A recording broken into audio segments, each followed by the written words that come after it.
ти дал всичкото злато. Ако можеше след лято да е лято, ако можеше след тъмно да е ярко, и след яко пак да следва яко. Не плачи, майко, че станах хайдутин.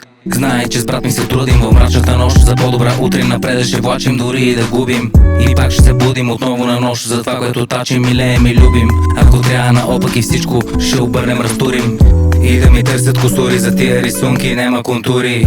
Това, че ни смятат за луди, е по-добре, отколкото да ни имат за умни. Съкъла събраните суми не стигат за тия покупки. Кво е китара без струни, кво е с Богом за последно, даже без думи. Постепенно стана всеки за себе си, после как да няма последици. Пътища трудни по време на виелици, душите ни станаха ледници около нас. Броя сърца неверенци, батенце в ред ли си, шом френци ми.